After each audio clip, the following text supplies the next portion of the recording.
Yon guys, sa today's video may kakalkali na naman tayong e-bike. I-check natin kung ano ang mga sira nito guys.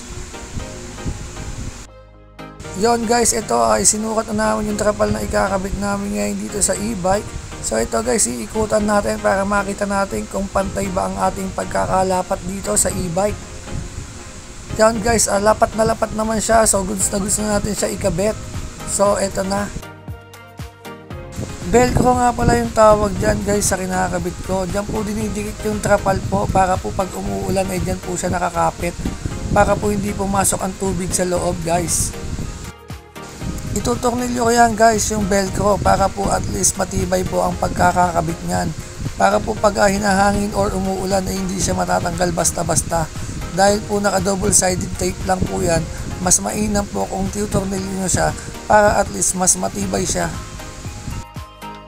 Pagtapos ko magtornilyo dito guys, magbubutas na rin ako sa bubong para po sa may bracket ng crown light. Para po pagkagabi, maganda po ang sinag ng ilaw ng crown light guys kasi adjustable po yun.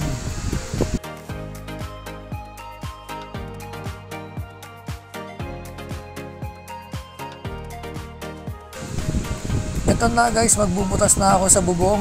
Ikakabit ko na kasi dito yung bracket ng crown light. Para mamaya ikakabit ko na lang yung crown light pagtapos natin ikabit to. Siya nga pala guys, pwede po pala kayong umorder sa Kelin e-bike. Kaya ilalagay ko po dito lahat ng branches po natin na pwede nyo pong orderan. Pwede rin po kayo bumisit sa aming page, ilalagay ko po dito guys.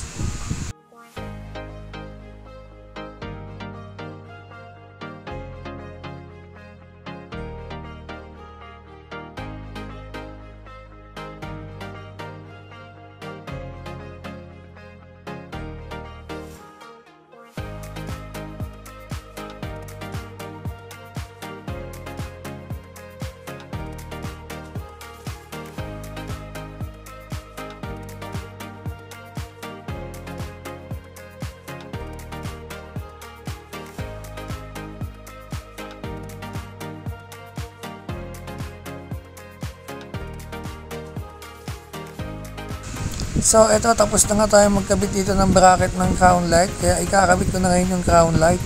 Dalawang crown light yung ikakabit natin magkabilaan po para mas maliwanag po siya pagkagabi.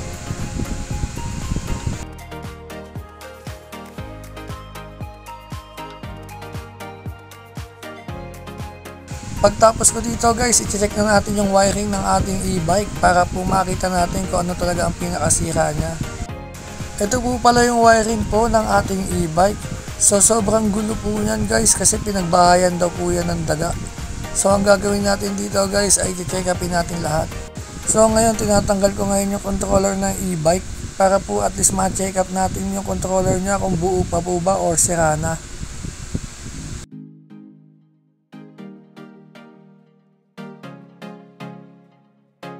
So ngayon binabalik ko na po ngayon yung wiring ng kanyang controller. So wala naman po ngat-ngat ng daga. Ngayon iti-testing natin kung buo ba siya or sira. Dito naman guys, ang ginagawa ko dito ay inaayos natin yung lahat ng wiring niya. Para at least maganda naman tignan at hindi po sabog-sabog. Kasi ang pangit po tignan sa unit po pag sabog ang mga wiring po ng ating e-bike.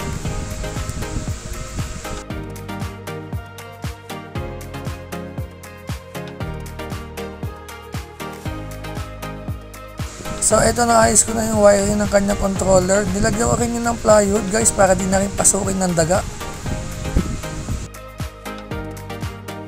Ito rin pala guys, isa sa pinamahayan ng daga. So dito guys medyo madugo to kasi putol-putol yung wiring niya. So ang gagawin natin dito, itatap natin yung mga naputol ng wiring para maging okay po lahat ng ilaw niya sa unahan. Mga signal light po at busina.